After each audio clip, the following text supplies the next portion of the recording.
어려우시 터인데 제가 다시 읽겠습니다. 데살로니가 후서입니다. 2장입니다. 16절과 17절 두 절 말씀을 제가 다시 찬찬히 읽겠습니다. 우리 주 예수 그리스도와 우리를 사랑하시고 영원한 위로와 좋은 소망을 은혜로 주신 하나님 우리 아버지께서 너희 마음을 위로하시고 모든 선한 일과 말에 굳건하게 하시기를 원하노라. 아멘. 주님의 위로를 받다.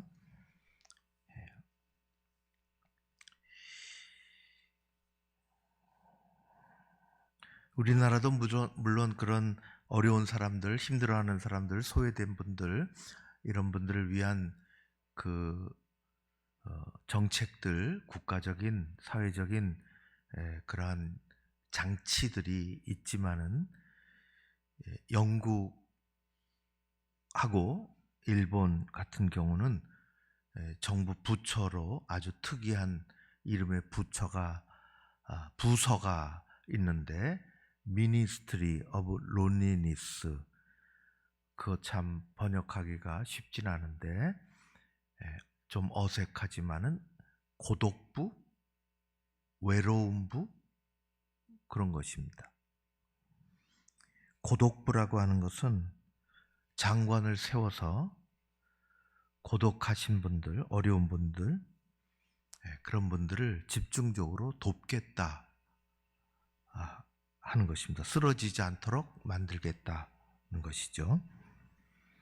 세상은 경제적으로 좋아지고 살기가 편해가지만 이상하게도 고독한 사람들, 외로운 사람들, 소외된 사람들, 슬픈 사람들이 늘어만 가고 우리나라도 예외는 아닙니다. 일본에는 어느 통계를 보니까 고독사, 이게 사회적인 큰 어려움이지 않습니까? 고독사, 아무도 모르게 혼자 마지막에 시간을 맞이하는 것입니다. 3만 명이, 연간 3만 명이 넘는답니다. 우리나라도 엊그제 뉴스를 들어보니까 허름한 아파트 현관, 계단 현관에 야구르트 병이 자꾸만 쌓여져 가는 것을 이웃이 동해에 신고하고 문 따고 들어가니까 이미 어느 분이 혼자 이미 숨져 있고 꽤 시간이 지냈던 것을 뉴스로 저도 봤습니다. 모세는 시편 90편에서 이렇게 말씀합니다. 우리의 연수가 70이요 강건하면 80이라도 그 연수의 자랑은 수고와 슬픔뿐이요 신속히 가니 우리가 날아가나이다. 그렇게 말한 모세 어르신은 120세까지 살았습니다. 우리 인생이 70, 80 살지만 한마디로 요약하면 수고하고 슬픈 그런 일들로 채워져 있다는 것입니다.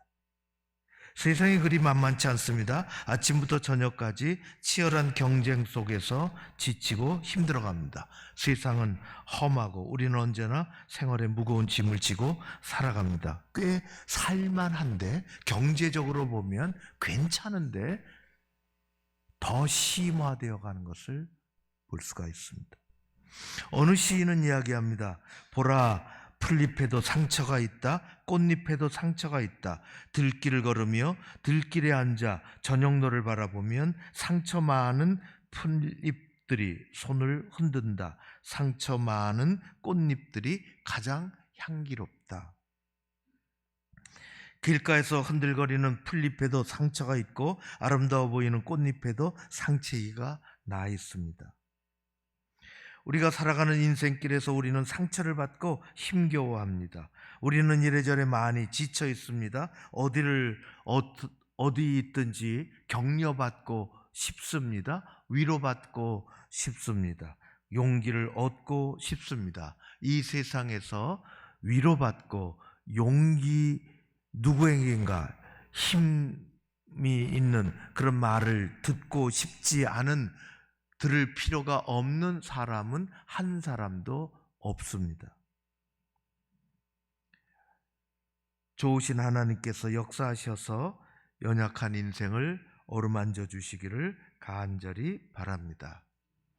하나님은 어떤 하나님이신가? 오늘 우리 주 예수 그리스도와 우리를 사랑하시고 영원한 위로와 좋은 소망을 은혜로 주신 하나님 아버지께서 너의 마음을 위로하시고, 그리고 선한 말과 일에 굳건하게 하시기를 원한다고 기도한 것처럼, 하나님은 어떤 하나님이신가? 하나님은 우리를 사랑하시는 아버지이십니다. 온 세상이 창조주 하나님의 사랑으로 살아갑니다. 하나님의 사랑은 관념적이고 구호성이 아니라 행동하시는 사랑입니다. 누군가 이야기했듯이 사랑은 명사가 아니라 동사라고 했는데, 하나님은 행동하시는, 하나님은 우리를 향하여 그렇게 사랑으로 다가오십니다. 하나님의 사랑은 뜬구름을 잡는 막연한 사랑이 아니라 구체적인 사랑입니다. 하나님은 우리를 먹여주시고 입혀주시고 동행하시고 끊임없이 베풀어 주시지만, 하나님의 사랑의 최고의 절정은 예수 그리스도 우리 주님의 십자가이십니다. 하나님의 그 최고의 사랑을 다시 만나기 위해서 우리가 해야 할 일은 십자가로 돌아가는 것입니다. 오늘 말씀에 하나님은 영원한 위로와 좋은 소망을 은혜로 주시는 분이라고 했습니다. 위로의 아버지 되십니다. 지치고 상처나고 주저앉은 사람을 위로해 주시기 위해서 예수 그리스도를 보내주셨습니다. 예수님은 삶에 지치고 힘들어하는 슬픈 인생들을 만나 끊임없이 위로해 주십니다. 교회에 처음 오는 낯선 중년의 남자분이 계셨습니다. 친구의 손에 이끌려서 왔지요. 난생 처음 교회 왔으니 참으로 몸에 맞지 않은 옷을 입은 것 이상으로 모든 것이 어색하고 좀 그렇습니다. 예배에 참석했지만은 이게 예배라고 그분에게는 할 수 없습니다. 성경도 없고 찬송도 부를 줄 모르고, 성경 없을 뿐만 아니라 성경 한 구절의 말씀이 너무 어색하고 읽기도 힘들고, 그런 가운데 친구 옆에 그저 구워다 놓은 보릿자루처럼 앉아 있습니다. 예배 중에 목사님이 설교 중에 하신 한마디, 우리가 모두 아는 그 말씀, 너무 자주 들어서 너무 많이 대해서 그 말씀의 위력이 다 사라져 버렸을지도 모르는 우리에게는 그런 말씀, 그분에게 난생 처음으로 들려왔습니다. 수고하고 무거운 짐진 자들아 다 내게로 오라. 내가 너희를 쉬게 하리라. 나는 마음이 온유하고 겸손하니 나의 멍에를 메고 내게 배우라. 그리하면 너희 마음이 쉼을 얻으리라. 이 말씀은 교회에 처음 온 사람이나 10년 다닌 사람이나 동일합니다. 처음 온 그분에게 어려운 낱말이 없습니다. 그런데 들려옵니다. 수고하고 무거운 짐진 자들아 오라. 내게 오라. 그 내게라고 말씀하신 예수님이, 그분은 도대체 그분이 누구인지 아무것도 모르지만 누군가가 수고하고 무거운 사람 오라고 말씀하시는 그 말씀이 마음속에 울리기 시작합니다. 감정이 북받쳐 오르고 자기도 모르게 눈물이 흐르고 이래서는 안 되는데 내가 왜 이러지? 내가 이래 본 적이 없는데 혼자 그렇게 생각하지만 그 눈물이라는 것이 감정대로 되는 것은 아닙니다. 은혜, 그건 말할 수 없습니다. 그에게 은혜가 옵니다. 그것도 계산적으로 오는 것도 아닙니다. 좋으신 아버지 하나님께서 그렇게 성령의 감동을 그 시간에 그에게만 그 말씀을 통해서 주시는 것입니다. 좋으신 아버지 하나님은 위로해 주시려고 예수님을 보내셨습니다. 십자가는 세상의 모든 역사를 해석하고 인생에서 풀리지 않는 모든 문제들을 설명해 줍니다. 이 세상에 십자가만큼 오묘하고 신비롭고 깊고 강력한 것이 없습니다. 십자가에는 큰 힘이 들어 있습니다.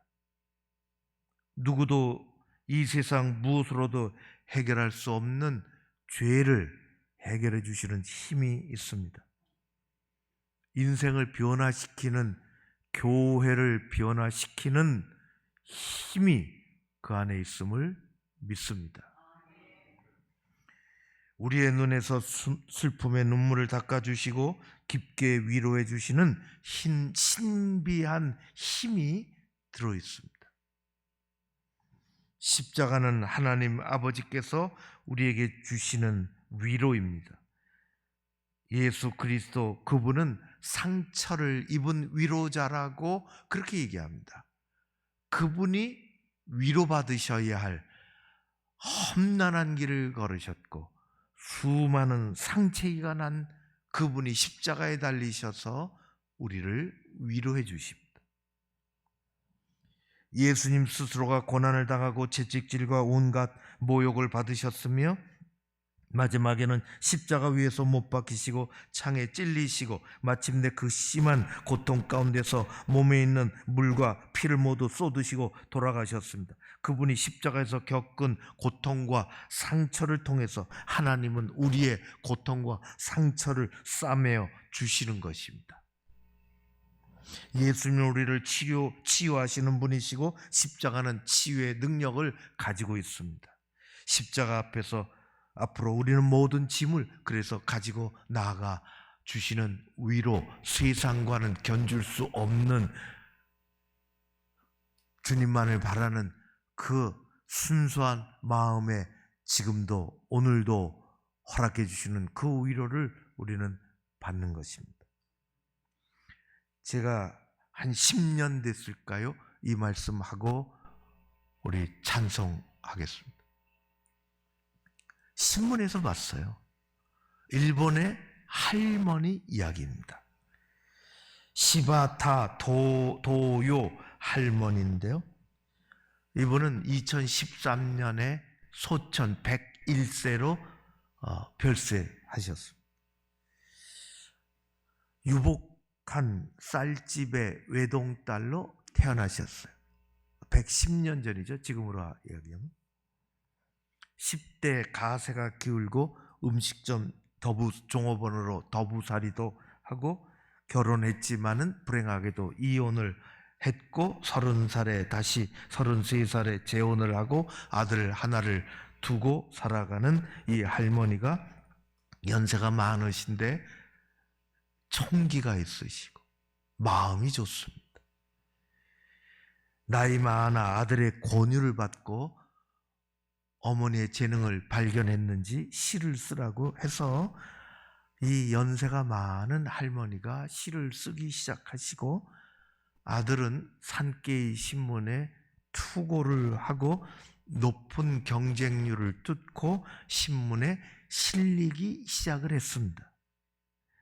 그리고 그렇게 쓰던 시를 할머니가 모아서 장례 비용을 조금씩 모아뒀던 그 돈으로 할머니 나이 98세에 돈을 다 털어 시집을 하나 출간합니다.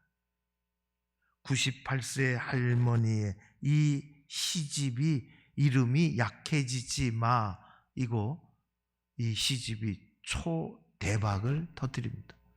온 세상 사람들의 손에 우리나라까지 와서 번역이 되고 160만 부가 팔린 베스트셀러가 되었습니다. 제목이 약해지지 마.